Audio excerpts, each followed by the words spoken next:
Hello and welcome back to the Sport Tank rundown here on Monday evening. It's me, Ewan Campbell. I'm here with Kwame. Kwame, how are you, my friend? Doing well? Doing very good. Very good. Victory Monday. My team's Yeah, won. I'm and happy. a little bit of a better stream, hopefully, this week than last week's after we had some terrible Wi-Fi issues, but they've all been sorted and fixed, and hopefully we're here to talk about all things Uniball from the weekend just gone, and also looking forward to the fixtures ahead of next week. So week 5 has just happened, so we are around about a third of the way through the season now, third of the way through the Uniball season. Tables are starting to sort of get a bit of structure to them, and everyone's played now. Everyone's had a couple of wins and a couple of losses in there, and looking forward to next week's fixtures as well as going over the ones from the weekend just gone. Kwame, you were at the Brunel Burners SGS Pride game at the weekend doing commentary for Sport Tank on our live stream. How did you enjoy the experience of going to see your old team against going up against one of the favourites for the league again this year in SGS Pride? I think the game was it was a good game that I really wanted to watch this game first and foremost. It was a game that I've been waiting for years to happen. Like as I've said multiple times, my last ever Uniball game was obviously for the Burners against the SGS Pride. It was a very tight game, definitely the tightest game that they had that season, that dominant season they had in Division One. And we've been looking at getting promoted since then. I say we, obviously, as a fan of the Burners, but as a former player as well. But it's the one game that sort of everyone's been looking at revenge, even before we went up. So for it to happen, to go back there, obviously different pitch, but same venue, to go there and to really show the Pride how far the Burners have come in the past few years is really a testament, and it really shows, sort of how far the progress that they've made. But nonetheless, it was a game that I've been looking forward to all year, and I've been saying this will be one of the most entertaining games all season. So I'm glad I was there. I'm glad I was able to call it. It was a brilliant game. Both teams really came to compete. Of course, one could argue both teams could have performed better on the day, but defensively, especially, I think both teams really, really sort of hold themselves in high regard because they did really well. Yeah, nice. We'll get onto that game as we go through the different fixtures from over the weekend, go into it into a bit more depth. First of all, we'll start where we always start, which is with the National Premiership. So National only had one game at the weekend, and it was last year's finalists, the Durham Saints, going up against Loughborough. Durham were at home. They 69-12. Pretty convincing win again for Durham, who now go to 2-0. Do you see, Kwame, this year it being like a three-legged race in the National Prem with Nottingham Gold, UWE Bullets, and Durham? Durham are certainly making a case of themselves. I think they've definitely opened some eyes, and they've got ears perked up at them. People are sort of looking at Durham saying, what sort of damage can they do? But I think Nottingham U for the time being will feel very comfortable in that it will still be a 2-horse race. But I think we could probably say 2.5. I think Durham have Okay. a chance to really compete. I don't quite think they have enough to get a result against either team, but I think they're definitely closing that gap. The years that have gone by, they've definitely started to close that gap. Yeah, and so Durham with that win go 2-0. Loughborough, tough start to the season. They've played so Loughborough have played Nottingham, Durham, and UWE, and it's really tough start for Loughborough to be able to deal with. Obviously, they'll have Leeds Beckett Carnegie coming up soon. But good to get on the scoreboard at least for Loughborough. 2 scores. Yeah, 2 scores would be big for them. Definitely compared to the last game they had against the other team where they lost quite big. You're looking at it and thinking, yeah, 2 scores. It's really important to sort of get yourselves on the board. Even if you don't get the win, if you can get some scores up, it shows you can at least do some damage. Yeah, for sure. All right, so Durham looking strong, and going on to week 6 in the National Prem. There are 2 games next week. So Yui Bullets face Durham Saints in a rematch of last year's National final. What do you think? Yui against Durham. Where's your money on? I think it'll be tighter than last year's games, regular season games, but I think still, if UE, especially if they're at home, I think UE should have enough to overcome, especially after the last game. They won't want to lose another one after losing to Nottingham. So I think UE have enough to turn the ship around and get a convincing win. It won't be a 50, 60, 70 point win, I don't think. And for the balance of football as a whole, I hope that obviously Durham put up a better fight than that. But I do think that UE will come out on top. Yeah. When I say earlier this year, when I mean last year, I mean 2 seasons ago. So when Durham got to the National Championship final, obviously this year it was against Nottingham. I think it's a difficult one to call, really, having not watched UE with too much detail so far this year. They obviously had a big win in their first game out, but it'll be interesting to see. They are at home against Durham. I don't think they've lost at home since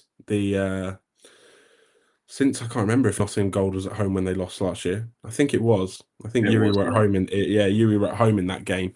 So so you're taking UE in that one? Yeah, I think I've seen enough from UE to be convinced that they can win pretty much every game going on the rest of the season. You know, that doesn't include the Nottingham games, but I do have confidence that they'll be able to compete. So yeah, no, I think you're right on that one. But excited to see what Durham can show after 2 strong performances in their first 2 games. Okay, so looking over to the other game in the National Prem, we've got Loughborough against Leeds Beckett.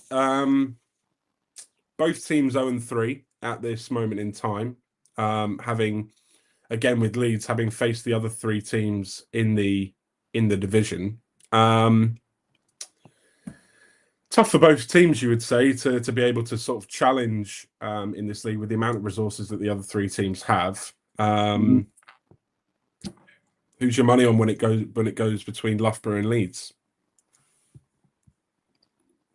This is a tough one. Both teams, like you said, both teams 0-3, and realistically, at least mentally thinking, some of these teams, there's going to be guys that are thinking whoever wins this game is going to be the team to stay up. Unless it's a very close game in which both teams will then think, we can get a bigger win the next game. But I think, did you say Loughborough at home for this one? Loughborough are at home for this one, yeah. Loughborough at home.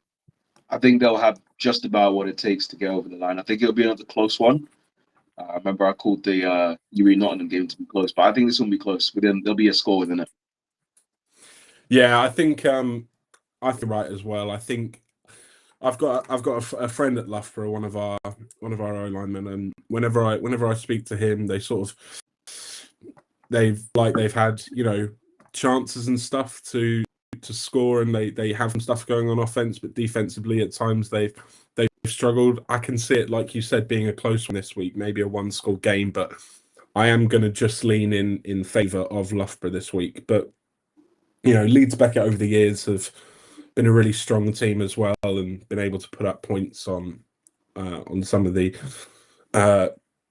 more resourced teams in the National Prem. So I'm also going to go with Loughborough ahead of this week.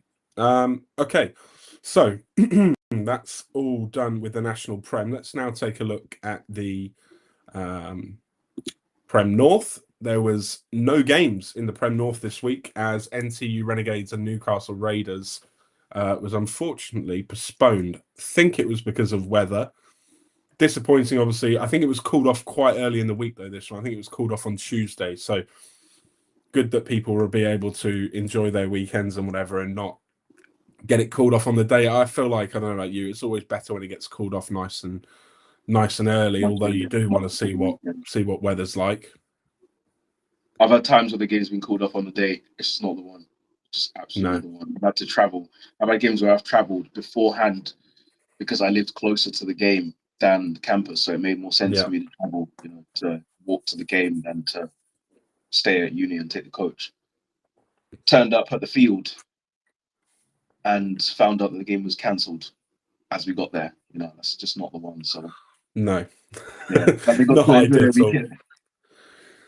Yeah, good for both teams that it gets called off nice and early, but does mean that going on to next week, where there's 2 games in the in the Prem North, a bit more of an opportunity for teams to get back out there. NTU and Newcastle both in action this week, so they won't be off for long. Northumbria Mustangs are at home to Newcastle Raiders. Northumbria currently 1-2. Newcastle 1-0 with that game over the weekend that got postponed. Where are your thoughts lying for this one with Northumbria and Newcastle? It's good that Newcastle had the extra week off. Obviously, one for rest and one for being able to train and everything. But I do think Northumbria will probably get back on track and send both teams even. Yeah, I think so. Northumbria, they've been a bit unfortunate really, because they lost in a tight game to NTU Renegades earlier on in the season, and then they had that loss to as well. But they did get a really good win in their first game over Leeds Gryphons. So it's sort of one of them. It's quite difficult to sort of predict where this one might go. I think the North is really tight this year, and as we've seen with the scores, and it's sort of, we haven't really seen any blowouts yet in the North, which I think is good for sort of competitiveness in the league and sort of it feeling like it can be anyone's to win if they turn up on the day. So I think that in general that just makes the fixtures a bit harder to predict. I don't know how you feel about that. Yeah, I feel it's a bit of a funny one because we've noticed since obviously since the National Prem started, obviously 4 of those teams were from the North, and obviously you've got UE. So what we saw was, maybe some people could argue that the quality of the Prem North is not quite the same as the Prem South, because a lot of the teams from the Prem South previously stayed in the Prem South, right? So the Prem South is just them without UE and now plus Brunel instead of Birmingham, right? Yeah. Whereas the Prem North was previously made up of the best Div 1 teams. Yes. So where the Div 1 teams previously would have had close playoff games, now they've got really close regular season games, as opposed to now the Prem South is exactly the same as it was, more or less, maybe a little bit more even without UE. But the Prem North is definitely tighter. Not quite as good as the Prem South, but I think it's a little bit tighter because you've got those guys that used to have those really tight games against each other. And that sort of class is really close together as well. So makes some interesting games and some tough predictions. Yeah, for sure. Okay, so looking to next week, let's go for the 2 games then. So Northumbria Mustangs, Newcastle Raiders, who are you taking? I'll go Northumbria. Okay. Northumbria. Northumbria started strong. I feel like those last 2 losses maybe will hurt the sort of feeling of they came into the season really positive and a lot of noise coming out of Northumbria. I think maybe those 2 losses might affect them going into this week a bit. So I'm going to take Newcastle in this one, 1-0, and going to think that they're going to keep it going. The other game in the Prem North, Warwick Wolves, 1 seed from last year, currently 2-0 against NTU Renegades. NTU obviously had their game cancelled this weekend. But yeah, what do you think about that game? I think that game will be a tougher game overall. Both these teams. Obviously, it's a rematch. It's a rematch. They played in their first game of the season, week 2. Warwick won by 4 points, 14-10. Do you see it being another close one though? I think it probably will. I think it probably will be another close one. I'm gonna go Warwick by less than 9 points. So again, 1 score, but I do see it being a very tight one. Yeah. I would like to watch it personally, like in person, but again, I have no way of getting up there and watching the game. Where, I don't even know where it is. So, Yeah, it's in Warwick. You know what? I think after that, NTU are 1-1. They put up a really close game in that first one. I've just got this feeling that they edge it this week. NTU going going away from home, Warwick. I just feel like it'd be a close one again, and I feel like NTU might get over the line on this one, which I think will be good for the league as well. Are we just picking opposite teams? Maybe maybe I'm just doing that. Okay, so let's now go and take a look at the Prem South. So we had 2 games this weekend. The only team not in action and on bye was the Cardiff Cobras. So we had SGS Pride, who were at home to the Brunel Burners. It was SGS 6, Brunel Burners 20. Obviously, you were at this game commentating. Kwame, how do you give me a rundown of how the game went and what are your thoughts coming out of it?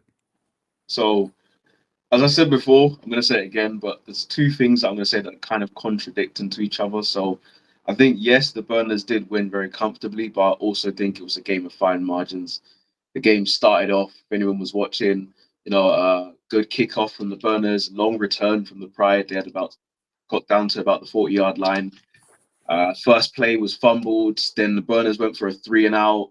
The punt was blocked. Then the Pride had the ball on the 17 going in. They couldn't do anything but that. 4 downs, a turnover on downs. And then the Burners got the ball and slowly started to drive their way down the field. Eventually, they got a score. And then it was a close game. It was only 1 score at halftime. It could have gone any way. The Burners scored again. As soon as the Burners scored, the Pride scored to make it a tight one. And then it was still a bit, anyone's game. And the Burners basically just finished it off at the end. So it was one of those, obviously, based on the first few plays. Again, if that run, it was the kicker who made the tackle on that first kickoff run. Wow. If he got past him, SGS have an immediate score. If they'd managed to do something with their 4 downs that they had in front of goal in the red zone, they can go up 2 scores at that point. It then becomes a completely different game. So it's a game where, of course, like in the grand scheme of things, by the 4th quarter, we were saying, yeah, the Burners are very comfortable, but SGS could have also been that team. So I don't think that they particularly played bad. My only question really is on offense. They didn't really throw the ball very much. They didn't really test the DBs of the Burners very much. But I do think, yeah, they were able to get some yards when it mattered. They were able to keep themselves in the game, and obviously they kept their heads going, kept driving, and kept competing. And for both of these teams, this could have been the toughest game for both of these teams' season. Of course, the return fixture for the Pride obviously will be tough, playing on that horrible surface. But it is the last game of the season, just before the playoffs, and the surface usually does, to my memory and to my experience, it usually does sort of clean up by then. So, both teams put up a good fight, obviously, in the toughest game of the season. I think both of them really showed that they have what it takes to make it all the way to, the final. But, obviously anything can happen. Someone's got to go away maybe and have a tough game somewhere else up north. So it's still anyone's game, but really impressive showing from both teams. Really good fight from SGS, but obviously fantastic result for Brunel to get the win. I think they will continue. They will be probably the favourites in every game going forward, as will SGS myself. I personally think so. It's a good game overall. I can't wait for the return. Yeah, and I think so. For me, from what I've seen so far this season, I haven't seen or felt that there is any team in the division, north or south, that will stop the Brunel Burners going this year. I think that it will be a case of it'll get to the end of the year. I think they'll have the strength and power to be able to get through the playoffs, and I think it's going to take a really, really, really big performance from someone to stop them. Getting that 1 seed and then going into the playoffs. I just think with SGS and with Brunel, you've got 2 teams that got really good running backs, really comfortable running the ball, and good offensive lines as well. Yeah, both teams. Offensive lines are both big, strong. It's one of the things that a lot of teams that don't have as much recruiting power struggle with is being able to get guys on the line that are big and strong enough and can move well enough to be able to move the ball. And then when you are up and you've got a team that can just run the ball down your throat and keep hitting you and tiring out that defense, it's murder to play against. So from my point of view, I think this result of the weekend didn't surprise me because I think that Cardiff, when we played them on stream a few weeks ago, we ran the ball quite well against SGS. Our yards per carry was strong. It was over 5 yards. So I think that if you run the ball against SGS, then that is the way to beat them. Because you kind of previously, I think they had, they had a bigger squad previously, and more sort of standout players that would be able to make plays out of nowhere. Now I feel like their depth is a little bit lower, SGS, and I feel like they're. Sorry? Speaking of that, actually, as you said that, I did notice, and I said during the stream as well, that this is probably the smallest SGS squad I've ever seen. When I saw the roster, my first question was, where are all the rest of the numbers? Because there was on the roster sheet, you had, most guys, you had guys wearing single digits, maybe a couple of numbers 3. Every single number in the tens was just empty. From 10 through to 19, I think there was a number 9 and there was a number 20 or 21. And then the rest of it was a huge gap. And there were just so many gaps in the roster. And I'm like, usually these guys have about 60 to 70 guys on the sideline. And it was like, this is really small. The Burners had at least 30% more players than they did for an away game, which is really, really shocking from what I remember. But again, the guys they have are really well drilled. They know their jobs. There's nobody on the field who doesn't know what to do. There's probably no complete rookies in realistically any team in the 3 Prem divisions now. They're all strong enough to have starting 11s and special teams full of guys who have played the sport multiple years. This is probably where we're at now. So just in terms of that, their ability to know what their job is, know their assignment, execute, their assignment, get things right to a T, know the details of the game, knowing certain things that it wouldn't necessarily teach to a player that you just learn from experience. These little tiny things will make their offense and their play a lot more seamless. So that's probably why we see that they're just so well drilled and they're able to run the hell out of teams. I think also in the past, they've never really needed to do anything in the past. They're like, for example, when they were in Division 1, they could just run the ball down your throat and they would put 60, 70 points on teams. Whereas now in the Prem, it's a lot tougher. You've got teams who can beat you. They've played against UWE a couple of times before they went up to the national. They've had tough games against other teams in the Prem North, and now they've had the Burners who are there to challenge them. So now maybe it's a good thing for SGS to have teams that are just as good, if not better than them in the division, because it makes them work hard and it makes them bring their A game, which in turn improves everyone else in the division. So I suppose it's only a good thing for the sport. Yeah, I think with SGS, I don't think that it's a case of SGS don't have good players. I just want to get that clear. I think it's a case of SGS just having less players, and a lot of their scores previously in previous seasons would come later on in games because they had those numbers to keep guys fresh and to keep people regularly coming out and getting breaks before they're going back on the field. That's why we're seeing an offense that is scoring less points from SGS's point of view, because their defense are more tired and stuff. So I definitely saw that as well. I know they've had some injuries, SGS, but it's obviously something to be aware of. And also, I think it's good for the league as well if teams don't turn up with 60 guys and just keep on bringing guys on, because then it becomes a case of, well, who's got more guys and who that are at a physical level to be able to compete, rather than who's got the better team. So I mean, with that being said as well, I mean that's part of the game. I remember my last Uniball game when I played against SGS. One of the things I noticed so much, because I remember I started a corner that game. One of the things I noticed so much was every single play they were repping guys in and out. And it got to a point, I remember this because I played against SGS, and then that was, I think, the summer that I played for Olympians against Bristol Aztecs. And I think both of these games were on the same pitch. And I'm pretty sure both of these teams had very similar tactics that game. Starting corner, both of those games.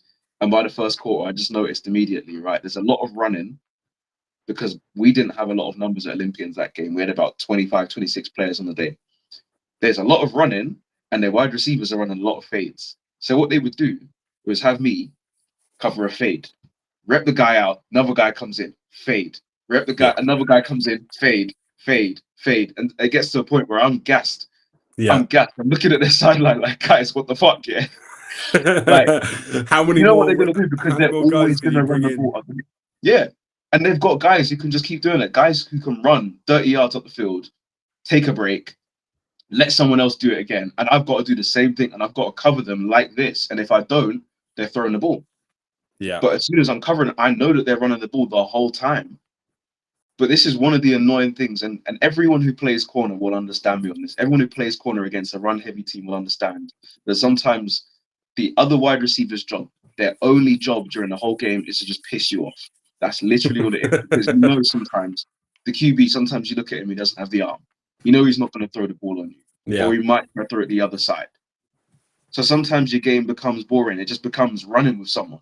So it comes like, you've got to create your own entertainment. You've got to do something. And this is how corners sometimes lose focus and then get beaten.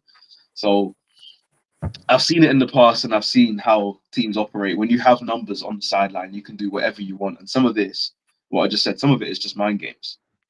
Because if they know they're not throwing the ball yeah. on my side, it's just getting into my head until I become lazy, and then I become a weak link on my defense. So it's great tactical work from the coaches. I personally hate it as a player, but It's the aim don't of the stop. game. That's Yeah, the aim of the game. Okay, let's move on to the other fixture in the Prem South over the weekend. Really interesting game as well down at Langston, down in Portsmouth on Portsea Island. It was Portsmouth Destroyers 6, Portsmouth Destroyers 20, Exeter Demons 6. Portsmouth getting their first win of the season after 3 losses in a row. What are your thoughts on that one, Kwame? I did say after those 3 losses to Brunel, SGS, and Cardiff, that Portsmouth will be looking at Exeter like, this is our chance. We have to Yeah. get a win on the board, and if we don't do it, we're as good as down, right? So first and foremost, brilliant response from Portsmouth. I don't know who scored on the day. I don't know what plays were made. I don't know what.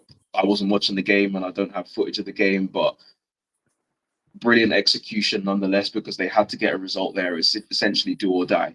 For Exeter, it's still very early. A loss away at Brunel, which is the toughest place to go, and a loss away, I believe, to Portsmouth, which again is not very easy. Exeter could be that team that wins most of their home games and lose most of their away games. Yeah, it's So it's an interesting one, really. So I think that firstly, credit to Portsmouth coming back from 3 losses and being able to win an effective, like you said, almost like a must-win game it had become for them after losing to the Cobras so heavily in their first game as well. Sorry, in their second game. yeah, But I think Portsmouth must have changed something defensively, because I think that after three games of losses, and Exeter would have had plenty of film on Portsmouth going into that game, I feel like they must have changed something, because to only let up 6 points, and bear in mind this is an Exeter team that scored against SGS the previous week, so they scored 20 on Brunel as well. put 20 on. Yeah. So sorry, yeah, scored against Brunel, not against SGS. That's what I meant. Yeah, yes. Yeah, I think it's Yeah. it's slightly worrying, and sort of for Exeter maybe goes into must-win territory this weekend against the Cardiff Cobras, who they're playing at home in their homecoming event. But yeah, really important win for Portsmouth. Portsmouth now go 1-3. Exeter are 0-2, but haven't played SGS yet, haven't played Cardiff yet. And yeah, sort of interesting times for Exeter after, to score 20 against Brunel and then to score 6 against Portsmouth. That's why I'm just like, Portsmouth have to have changed something. They have to have done something, or or something's clicked with them, because I can't Portsmouth. see how Exeter would have done relatively so well against Brunel, Yeah, and then have done so badly against Portsmouth yeah. offensively. I can't see a reality in which that would have happened. So you're absolutely right. I definitely think Portsmouth have changed something. Exeter But I might don't have know had a what few guys out as well. We don't know. that as well. But this game this weekend, or the next game, does become do or die. at this point, yeah, they have to beat Cardiff, and Cardiff will be looking at it like, Exeter's not too far to travel compared to the other guys. Yeah. So they'll be looking at it like we can get something out of this as well and really challenge the rest of the division. Yeah. So let's look ahead to the fixtures in the Prem South for next week. So, like we just mentioned, it is the homecoming event for Exeter. And it is the only game in the Prem South. Exeter Demons against the Cardiff Cobras. Kwame, who is your money on? Cardiff are 1 and 2. Exeter are 0 and 2. Okay, I was about to say, seeing as we've picked opposite teams, I just want to be petty and pick Cardiff just to see you pick against Cardiff. But I also do think that Cardiff will probably come out on top of this one, given. I mean, I say that, but in the back of my mind, I'm like, Exeter will probably win it and stir some shit up because that will make the rest of the division really interesting because now everybody's beating someone. Yeah. But I just don't know. I mean, I think Exeter, based on their common result against Brunel, I should go for Exeter. I'll go for Exeter because it's a home game and they did better against Brunel, and I'm hoping that maybe the Portsmouth game was just a bit of a blip for them. I mean, it could have been that Brunel just sort of got relaxed and let Exeter score. It could have been that they just switched off. But I do think that Exeter, I think it'll be an entertaining game. I think it'll be a high-scoring game. Something tells me it'll be a high-scoring game. Yeah, I think I wouldn't be surprised. Yeah, I wouldn't be surprised either. I think from a Cardiff perspective, I think we've changed a couple of things during our bye week and stuff, and I think it will be, coming off 2 losses, we kind of felt like we left points on the board. We didn't perform, especially in that Brunel game. We didn't perform how we wanted to at all. And then the SGS game was an absolute, credit to SGS. They got over the line and won the game, but it just felt like everything that we could have tried to do to score, we just couldn't score. I agree with the fact that it could be a high-scoring game this weekend. I'm going to pick Cardiff. I think Cardiff win this weekend. And yeah, I can see a 28-21 type game or something along those lines where it's sort of close going into the final quarter and Cardiff come out on top. But I'm going to go Cardiff on this one. You're taking Exeter? I'll go Exeter. I don't really want to go. I don't have the confidence to go Exeter like boldly. I feel like whoever wins is going to be a really tight one. Like I would go tight if I could. Yeah. Genuinely, but I don't think like somebody will come out on top, but it will be one of those games where whoever wins will win by the skin of their teeth. And I'm kind of semi-reluctantly picking Exeter here, just because I kind of want to see everyone win a game in this division as well. Yeah. Nothing against Cardiff, but it just happens to be that they've come up against a winless team and they've lost 3 now, and I think it'll be a tight one. Give me Exeter for this one. Give me Cardiff for the return fixture. Okay, and I'd just like to say, homecoming is very similar to Explosion, where Exeter basically pick a game at home they think they're going to win, and they picked us. So for Cardiff, that should be the biggest motivation that you don't want to lose at their homecoming event in front of all their fans. So I remember when I was a player, I wanted to play at Explosion so much, and that's why we fought to get promoted. And it's just funny how as soon as the burners go up, Birmingham goes down. And we wouldn't have got to play at Explosion if we did, Yeah. Okay, let's rattle through the Division 1. So we'll start at the top. Stirling in the Scottish Division 1A. Stirling Clansmen 62, Heriot Watt Wolverines 0. So Heriot Watt go 0 and 4. Stirling Clansmen go 1 and 1. Little surprise there to me. Yeah, I mean Heriot Watt obviously having a tough season so far. Stirling putting a lot of points up, which will give them, a lot of motivation, a lot of sort of confidence going into the next games in the Scottish division. The other game was the Edinburgh Derby. It was Napier Knights with 42 to Mavericks 6. Napier Knights are on a roll now, 3-0. Mavericks 2-1, their first loss of the season. Napier Knights looking like the team to beat. Looking like a real tough team now. Yeah. Okay, let's look ahead to the fixtures in that one for next week. We've got Heriot Watt Wolverines are at home to Aberdeen Bulls. Aberdeen are 0-1 currently, so they've only actually played one game. I think they had one postponed earlier on the season. I might be wrong on that. Who's your money on for that one? Based on the score of last week, I'll go Aberdeen. I just cannot see a team losing by 60 plus points and then winning the next game. No, that's a fair shout. I think I'll join you on that one as well. And then we've got two teams that are 2-1. We've got Glasgow Uni Tigers against Edinburgh Mavericks. Edinburgh losing their first game this weekend, just gone. Battle of the two big cities. What do you think on this one? Give me Edinburgh on this one. I think Edinburgh will bounce back. Having played Napier. Napier seemed really tough. Was it Glasgow lost to? I can't remember who they lost to. But sorry, we can have a look. Who did Glasgow lose to?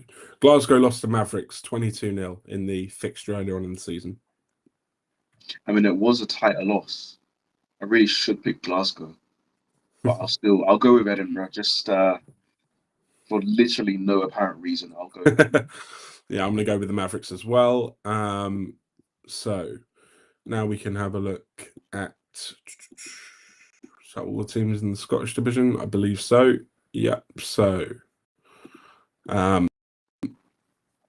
now we can move on to the Northern Division 1, where there was just one game, and it was Manchester Met Eagles against Liverpool Raptors, 7-0 to the Eagles, which puts them in a fairly sort of strong position at 2-1 now.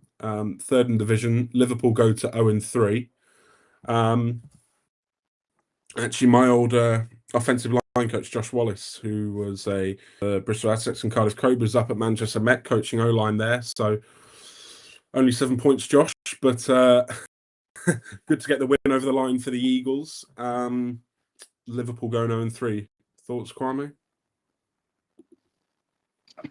Low scoring game. I don't really know what happened, to be fair. I would like to think both defenses were fantastic, but could it have been just both offenses suck? I don't know, one or the other or both. Yeah.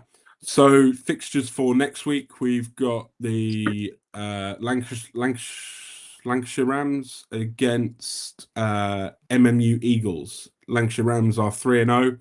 Eagles are 2-1. Who's your money on for that one? Give me Lancashire Rams. Yeah, I'll take the Rams as well for that one. And then it's Battle of the Bottom in the Northern First Division. Uniball. Edgehill Vikings are 0-2. Liverpool Raptors 0-3. Someone's O has got to go. Who's your money on here? Edgehill versus Liverpool. Yeah. Give me Liverpool. They lost tight last week. Yeah, I've gone Liverpool for a few. I went Liverpool for one of the games earlier on in the season. Didn't get it right. I feel like they'll get the win this time. I'm confident in this time. So yeah, I'll go Liverpool as well in this one. Okay, let's have a look now down at the next division, which is the Southern Division. So week just gone, we had Hertfordshire Hurricanes 21, Oxford Brooks 14. So that was a surprise to me. Yeah, good win for the Hurricanes. Hurricanes. Brooks. Yeah, from Brooks look. Brooks were 3-0 going into this game. So really important win for the Hurricanes, who are now up to 2-1. Bit of a surprise there, possibly, to everyone apart from the Hurricanes. Yeah, Yeah, I'd say I was probably expecting Brooks to come out on top, given sort of how their games have gone, how they sort of surprised me and how comfortable they've been. So I guess maybe the Hurricanes just put up a big fight or just really schemed really well against them, but the Brooks have come undone. They should be able to bounce back, but yeah, I'm not alarmed for their season or anything. You know, I just think it was a surprising result for me. Yeah. Okay, so the other game in the Southern First Division was UEA Pirates 6, Oxford Lancers 28. Is that 28? Yeah. 28. So Oxford Lancers get their first win of the season to go 1-2. UEA Pirates 0-2 now at the bottom of the Southern First Division. Bit of a tough start to the season, really, for UEA. Mm-hmm. I'm looking at it like, I mean, first of all, I don't really, again, I still don't know why they're in that division. They're just geographically so far out of the way that all their away games are going to be tough. Yeah. Um, And they were at home as and they well this were at home weekend. this game. So, I mean, that says a lot to me. That just makes me think that they're staring relegation in the eye right now. Alarm bells should be ringing because you got that far to travel for your away games and you can't win any of them. You've got to win your home games. Yeah. They're basically Yeah. Southland Warriors, but the opposite. You know, it's so far to go over there, and it's Yeah. so far for them to travel to anyone else that they are probably always going to be the favourites for all their home games and the underdogs for all their away games. And I would never be surprised if they literally went 4-4 every season because of that. Yeah. You know, and And going into this week as well, they've got an away trip, Birmingham Lions, who lost to Oxford Brooks in explosion, but then managed to get a bye week in. So now they're playing at home to UEA Pirates, which after a loss and a bye week, probably the game you want to play if you're Birmingham Lions. No. yeah, right now UEA haven't, as far as they have to travel, having to travel to the second furthest place in the division, which is Birmingham. Yeah. Yeah, I think Birmingham right now are probably licking their lips, thinking, "Let's get a W under our belt." Yeah. Birmingham 1-1 and probably need to kind of get kick-started a bit. They've kind of had a bit of a stop-start since to the season. Probably a bad. Especially given pre-season, everyone was saying it's between them, Bournemouth. You know, nobody was talking about Oxford Brooks going up Nope. or like but Brighton Panthers, sorry, they're doing really well as well. Yeah. I But think yeah, Oxford. Birmingham definitely need to sort of get themselves together. Yeah. Perfect time to do it. Home game against UEA this weekend. Are you taking Birmingham for this one, Kwame? Yeah, I'll take Birmingham. Yeah. Me as well. I'll take the Lions this week. Okay. Let's move on to the Midlands division, where we had one game this week in the Midlands and Yorkshire, and it was Sheffield Derby, Sheffield Hallam Warriors against Sheffield Sabres, and Hallam won 50-0. So big win for Sheffield. Sheffield Hallam over their rivals. But it's always nice to get one over, and you don't have to travel that far. Definitely, and a 50-0 win as well. That's gonna raise eyebrows. Yeah, definitely. After bear in mind in that league, Hallam, that's their first win of the season, Hallam. So they've gone 1-1. Sheffield Sabres were 2-0 before that game. Now go to 2-1. So possibly a bit of a, I don't want to say an upset, but a bit of a shock in terms of the scoreline at the end of it. Let's have a look at the fixtures going into week 6 in the Midlands division. So Sheffield Sabres are playing again, able to sort of try and avenge a bit of that loss. They're at home to Leicester Longhorns. Leicester are currently 0-3, haven't had the best of starts to the season. Are you taking the Sabres in that one at 2-1? Yeah, go on. Give me Sabres. Yeah, I'll take the Sabres as well. And then in the other game, it's Nottingham Green. Nottingham Green are away to the Derby Braves. So Nottingham Green are currently 2-0 at the top of the Midlands First Division, and the Braves are 1-1. I will go Nottingham Green because last time round I think I went against the Green and they won convincingly. Yeah. So I feel kind of bad. So give me the Green just so no one takes the piss. Yeah. I don't know. I mean, I don't know what the rules are, but going forward, could we Nottingham Green keep on doing well and they get promotion into the Prem North or something? That could be. I But guess they it's can a be problem. allowed to play against the Gold. Well, that's what I was. That's what I was thinking. But it's a Because it's nice two problem. teams but one organization. So if Yeah, I think there must be a rule that they won't be allowed to go up. Surely, because otherwise you could just it's all sorts of collusion could be going on there. Yeah, I'll take the I think Nottingham if Green there here. is, I think if they are allowed to go up, they legally should have to take half of the scholarship players of the Gold team. And put them onto green. Yeah, to even them out. Yeah, they probably won't want to do that, but I can see the thinking behind it. They would Okay, have let's to do go it, and then everyone would just to pray on Bullets 2's getting promoted to the Prem as well. Bullets 1, Bullets 2's Green, Gold, and who else? Brunel Burners. yeah, maybe. So let's go over to the Southern Eastern Division, where we had Kingston Cougars lost 8-0 at home to the Brighton Panthers.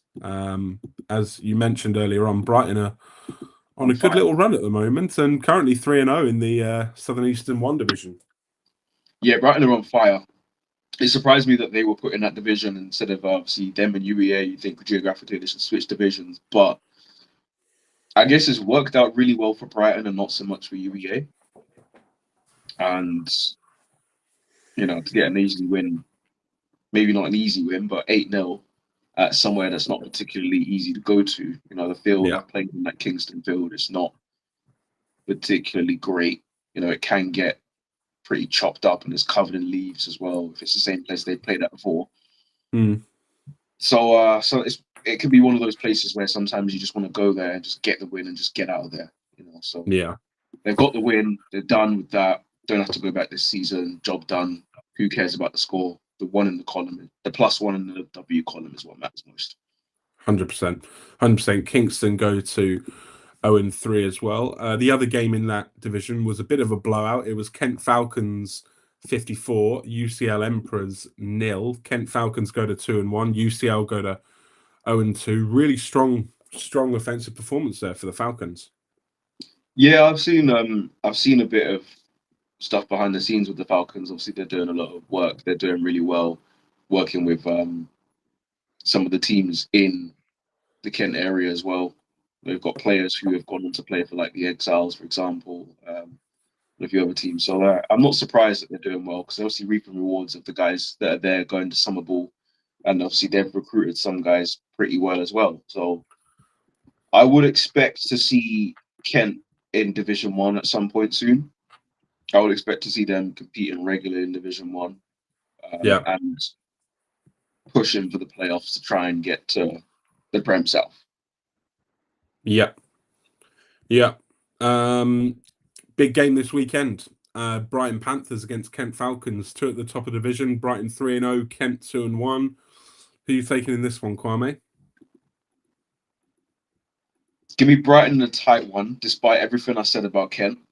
Give me Brighton in a tight one, but Kent will bounce back during the season.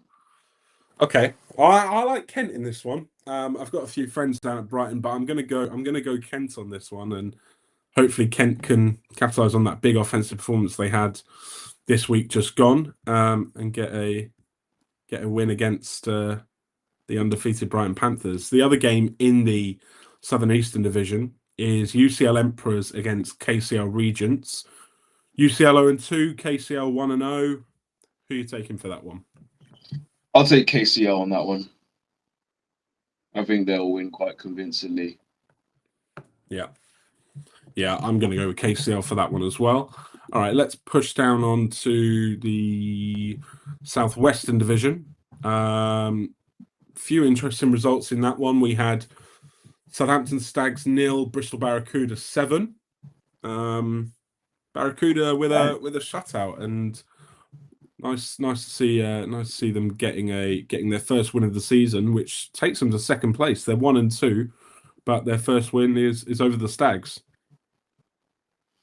Yeah, that was a bit of a surprise. I didn't see that one coming, I guess. But you know, keep the score low, stop them scoring. Probably a gritty game. I wouldn't be surprised if it rained a shit ton as well. So yeah, congrats on the W for Barracuda. Yeah, and the other game in the division was Plymouth Blitz 7, Bournemouth Bobcats 38. So it's another strong win for the Bobcats. They keep on rolling in that division. Now move to 4-0. It's going to be a long order for anyone catch them getting that top seed in that division, wouldn't you think? Yeah, I mean, it's despite the obviously the obvious penalty that the Bobcats are facing in terms of record. I think nobody will beat them in the division. It will be a race between everyone else to fight for whatever seeding they qualify for. Yeah. Okay, let's have a look at the fixtures for week 6 in the Southwestern Division. So it's Bristol Barracuda, 1 and 2, facing off against Plymouth Blitz, who are 0 and 2. Who are you taking in that one, Kwame? Barracuda. Barracuda, nice. Yeah. And the other game is the Bath Killer Bees are at home to the Bournemouth Bobcats. Bath are 1 and 1 currently. Who do you like in this one? This will probably be the toughest game for the Bobcats, and I still think they're going to win. Yeah, I'll take the Bobcats as well. 4-0. It's going to be hard. Going to be hard for the Killer Bees to beat them. Do have a really nice facility over at Bath, is all I will say. So if Bournemouth do win, there'll be a nice, lovely changing rooms as well for it. So the showers there are lovely. Okay, so let's move down to Division 2 now, and we'll start in the northern section. We've got North Western, where it was Staffordshire Stallions against LGMU Fury. It was unfortunately postponed because of the weather. Disappointing for them to not get on the field this weekend, just gone. But means we can have a look to next week's fixtures, where we have Hull Sharks. No games in the Northwestern for next week either. So let's go straight over to Northeastern. Northeastern, there was no games this week, just gone, but there are fixtures in week 6. So Northeastern, it is Hull Sharks up against Sunderland Spartans. Hull Sharks are currently 0 and 1. Sunderland Spartans also are 0 and 1. That doesn't look like it's updated, so that might be wrong on the website. Anyway, But that game hello, is definitely taking place, right? Hello, Sunderland. Who's taking in that one? Give me the 3-time national champion Hull Sharks. I was about to say Hull Spartans. Yeah, I'm just trying to let me have a look. Oh, okay, sorry. It wasn't a loss. Sorry, it was down as a tie because the games were abandoned in that one. So, oh no, no, there hasn't been a win. Oh my goodness, that's our poor. There hasn't been a win yet in the Northeastern Division. There's only been draws. That's strange. So York have tied both of their games. They tied 14-14 with Sunderland Spartans and 12-12 with Hull Sharks. That is crazy. So no team has won a game. No team has won a game yet in the Northeastern, which means York are top with 0-0 and 2. So 2 draws. 2 draws for the York Centurions so far. That is wild. How a winless team is top of the division, and I'm expected to believe that there is absolutely zero collusion in that league. You think that every team is just going to tie every game, then what happens if every team goes 0-0 and 8? Well, there's only 4 teams in that division as well, so they've only got 6, and they've already drawn 2. So okay, you're telling me a quarter of the games in the whole division have been drawn already, and we haven't predicted any draws yet. So Hull Sharks, Sunderland Spartans, are you going for a draw? Kwame? Give me a tie. Oh man, just to take the piss. Oh yeah, I'll predict a tie. I want Hull. You're Yeah, going I draw. don't care who wins. I've got nothing to do with any team. I don't know You're going for a anybody up there, tie. and I've never even been to that part of the country. Give me a tie just for the banner. Okay, I haven't been to Hull and I haven't been to Sunderland either, but my dad went to uni in Hull, so give me Hull. Okay, going on to the okay, so that's the only game in the tie division that week, which means we can go down and look at the Midlands week 5. So in the Midlands we had just the one game. DMU Lions lost at home 30-0 to the Cambridge Pythons. That then means in that division that DMU go 0-2 and Cambridge go 2-0. So fairly convincing win for Cambridge in that division. Yeah, I'd say so. And we can look Pretty across, standard. week 6. So we have Cambridge are at home to Angela Ruskin, who are 2-0. So 2-0 against 2-0 in that division. Who do you like in that game, Kwame? I will take Cambridge. Anglia Ruskin or Cambridge Pythons? I'll take Cambridge. I'll take Cambridge. Okay, well, I'll go Anglia Ruskin just to make things interesting with our predictions for next week. The other game in the league is Coventry Uni Jets against Lincoln Colonials. So Coventry are 0-1, Lincoln are 0-1. Who'd you like for that one? Have you been to either Lincoln or Coventry? Yeah, my best friend went to Coventry, so give me Coventry. You're taking the Jets? Okay, I'll take Yeah, Lincoln. man, I want to see I'll take fireworks on Lincoln. Park Gosford Street. Light it up, light it up. Okay. Yeah, I'll take Lincoln in that one. Okay, going down to Southern Division 2, we had Surrey Stingers won 20-0, unfortunately, against our boys, the Solent Redhawks. Solent are now 0-2, and Surrey go to 1-0 in that division. New head coach, new coaching staff, just putting new things into place. Do you think a bit there for the Redhawks? Yeah, I think it will take a while. Given the fact that they've lost out this season so far, Yeah, I'm going to readjust my expectations for them. I mean, I didn't really have much expectations of them before, but I'm sort of expecting them to just compete. I'm not expecting them to pull any W's in. I'm saying just compete. Right? Once they can close the gap there, then you we got can something start to build on. building a program, building something, building having players that come back and actually buy into the program. Being able to recruit the best athletes. I don't know what their recruitment is like, but I would imagine any team at the bottom of the bottom division in the country, essentially in the Uniball cellar right now, I would imagine that the recruitment isn't great compared to other teams in the university, for example, their rugby team or their football team or whatever. What I said about the Burners being able to, or other teams as well, being able to recruit players on scholarship, guys from, I'd imagine UE and Nottingham have probably been through the same predicament or the same thing, is that before you get scholarship athletes, you have to be able to recruit athletes from within your university.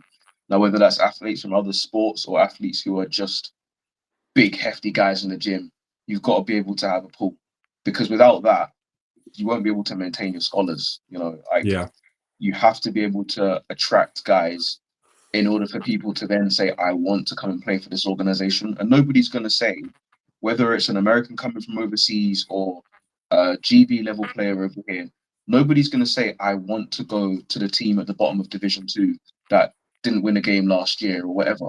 This is why guys like UE and Nottingham and et cetera, are able to recruit players, because they are literally most decorated teams in the country. Right? The best teams will get better and they recruit the best players. So before you can do that, you have to be able to recruit the best in your local area. You have to be able to recruit, what's this? Pirates now have 3 away games, 3 hours to Birmingham, 3 hours to Oxford, Lancers, 90 minutes to Hertford. Hertfordshire. Yeah, that's absolutely true, and I'm not surprised. I'm not expecting them to win any of those games, to be honest with you. But to go back, you have to be able to recruit guys from inside your university. You know, once you can take the athletes from your campus and create a program from there that people can buy into from campus. You know, I remember being at the Burners and we had guys who were playing basketball on a Wednesday and playing American football on a Sunday. You know, we had guys who had come from other sports. I came from track and field. We had guys who came from swimming. We had guys who came from MMA. We had guys who came from weightlifting, powerlifting. Again, more guys who came from track and field, you know, different sports. And that's how to really build a program. You look at how they've come now, where they've come now, and they're attracting guys from America as opposed to football and rugby. You know, that's what you've really got to do in your union. And not only that, but of course the coaching. The coaching side of it, they've worked on. You know, they've brought in new coaches. They've brought in guys who are part of a serious program down at the Thrashers. You know, and they're really instilling a program and a belief there. You know, there's going to be something that they're actually building that the players can look at, and whether or not they win games, they're able to look at and say, right, we built characters. That's the first thing you build. You build characters before you build players and athletes. Before you can have the athletes and the people to be able to support you to build a program.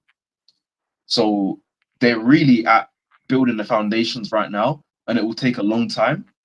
And it's sort of taken a few defeats for me to realize, oh, like they really need to work on this before they can get to the next step and the next step.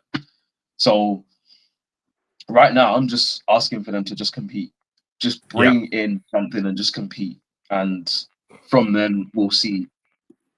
We'll reevaluate every few games or every season, and hopefully they can just get better and better. But this goes for every team at the bottom of Div 2. We just hope that you can be able to actually build something and compete. Yeah.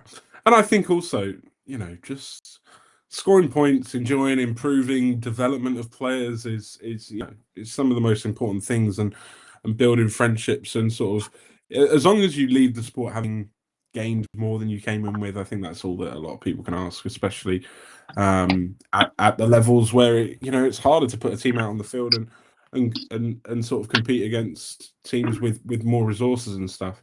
Let's have a look at the other game in the Southern 2 division. It was Chichester Spitfires 6, Reading Knights 28. Reading Knights 2-0, and Spitfires go to 0-2, convincing win for Reading, and it looks like they are the team to beat so far in the Southern Division 2. Yeah, I'm not surprised.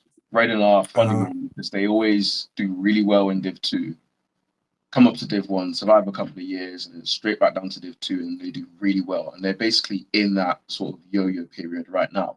Yeah. So, yeah, they're the guys to beat. They're the standard, because if you want to be in Div 1, you have to be able to beat Reading. Yeah. Okay, let's have a look to the fixtures ahead. Next week, we've got Surrey Stingers against Sussex Saxons. Both teams are 1-0 in that division at the moment. Surrey Sussex, Kwame. Give me Sussex. Surrey beats Solent, and I'm not really impressed with a win over. With all due respect, I know it sounds really harsh, but a win over Solent doesn't impress me that much, you know. So give me Sussex for now. Okay. If Surrey can beat Sussex, I'll reevaluate afterwards. But give me Surrey. Give me Sussex for now. So. Okay, I'm going to take Surrey because clearly it's got to be a good team to beat the Redhawks. Okay, let's have a look at the other fixture in the division, and it is Royal Holloway Bears against Chichester Spitfires. Chichester, who lost at home to Reading this weekend. Royal Holloway are 1-1, Chichester 0-2. Who are you taking in that one? Give me Royal Holloway. They should get something. Okay, I'm going to take Chichester. 1 win in 5 years, 6 years. Yeah. Yeah. Give me Royal Holloway. All right, I'm going to take Chichester on that one because I spoke to one of their players for one of the interviews that will be coming out at some point. So I'll take Chichester. They're due a win. That's how I'm going to look at it on that one. Okay. Do you remember who their last win was against? Sorry? Do you remember who their last win was against? Their only win in the past 5-6 years. Chichester? Yeah, their only win. No, who was it against? Against Solent Redhawks. Ah, okay. So, just a bit excited. Okay. All right, let's have a look at the final two divisions now. So we've got the Southeastern Division 1, QMBL Vipers, won 12-0 over Greenwich Mariners. I always say that wrong. Mariners. Yeah. So QMBL go to 1-1, and Greenwich go to 0-1 with one draw. So 0-1 and 1. 0-1. Yeah, it just feels weird saying that. I've never said it out loud before. 12-0 got over the line over Greenwich. Greenwich weren't able to put any points up this week. And the other game in the division, City Wolfpack 19, Essex Blades 0-2. Now, Sorry, 19 what? 19-7, Essex Blades. 19-7. So City Wolfpack go to 1-0 and 1. Essex Blades are now 0-2. Let's have a look at the fixtures in that division for next week, week 6. So we have no fixtures in that division for next week, actually. So we can swiftly move on to the final division, and it is the Southwestern Division 2. So Worcester Royals, actually a bit up for the books in this one because, well, to be fair to Uwe Bullets 2s have started strong. I just thought Worcester might have enough to get a bit of a closer one. Uwe Bullets won 12-7 in this one. So Uwe Bullets 2's now top of Southwestern Division 2, 2-0. Worcester go to 0-2. Do you see Uwe as being sort of the team to beat in that Southwestern Division 2 this year? I mean, yeah. Since they started, it was always, the guys who don't get into Bullets 1 will get into Bullets 2, and Bullets 1 are getting stronger and stronger and stronger. And by nature, there's always going to be like a trickle effect into Bullets 2. I feel like, and it's only a matter of time until they get better and better. We'll see maybe something similar with the Gold and Green. So, yeah, maybe it's about time that the Bullets 2s get promoted, and they'll get better and better. And I don't know if they train together with the ones or anything, but that will help them if they do. That would be. Yeah, I think they have access to resources that teams in that division just won't have, and that'll stand them in good stead. UE2s, I know a lot of the coaches down there. They've got some really, really good coaches. They've got their own head coach now, which is, someone that's properly sort of like heading, this is my team, being able to sort of change things this year and really put into an ethos and sort of a new playbook and whatever for the 2s and have their own identity a bit more. So yeah, 2-0 for the 2s and excited about how they look going forward. We'll just finally look at the fixtures for that division for next week, and we've got Bath Spa Bulldogs at home to Swansea Titans. Swansea are 1-0. Bath haven't actually played a game yet. Who do you like in that one, Swansea or Bath? Give me Swansea, because I don't know how you can go into 6 weeks into the season and haven't played yet. So I don't know what's happened there, but yeah, they've had a lot of training, but you've got to have a game by now. Bath there's teams that are 4-0 and 0-4, and you guys have just been training. Yep. First game, 23rd of November. Wow. Well, I'm going to say Bath Spa are going to win because they're going to come out firing, because you've got to be ready by now, surely. They've been waiting to play a game, seeing everyone else playing games, and I'm going to go Bath. Are you going to go Swansea or are you going Bath? I'll go Swansea because I hope they've had scrimmages and stuff. I hope Bath. Yeah. Is it Bath Spa? Bath Spa. Yeah, I hope they've had scrimmages and enough practice. I'm not surprised. I don't doubt they've had more than enough practice. They're starting their season about a month later than everyone else. Yeah. But it's a case of, have you been hit in the mouth yet? No, they haven't. Okay. Marcelo's just put, is that an eagle? It was a different bird, but it's just changed. Oh. I saw Yeah, the picture. It looked different and it changed. it looked like a seagull in one, but now it looks like an eagle. I can't figure out, is that you supporting DMU Eagles? Are you supporting? It's just red and Trying to think. white. I'm trying to think what other birds there are. Red America, red hawks. and white. Is that red hawks? Is that red? Is that supposed to Maybe be a red red hawks, hawk? but they play in white as well. Because don't they have red and just all red? White Yeah, helmets and could they have a bit of black on there. Do you know what? Red could Hawks need be. new uniforms. That's what they need. New uniforms first because the numbers are too small. Yeah, Marcel, if you want to tell us what team you're supporting there, we'll shout them out. It may be MMU Eagles, or it could be. Is there another Eagles team? Don't think so. I think It's it's just definitely not MMU. Philadelphia Eagles, unless he's colorblind. It could be Philadelphia. Maybe it's the Red Hawks. We'll never know. Oh, I'm repping Benfica. That's why. How do you not It's a good realize spot. Yeah, I forgot that I'm wearing an eagle on my. Yeah, fair enough, Marcelo. Sorry about that. I'm not locked in. I'm too focused on American football. What's that? Arsenal. Come on, Get in the bin. come on. All right. Okay, guys. Well, thankfully we managed to get through the rundown this week without any technical difficulties. Me and Kwame will be back next Monday going through all the results and fixtures ahead of the next week. What's your game of the week, Kwame? Give me a game of the week to look out for.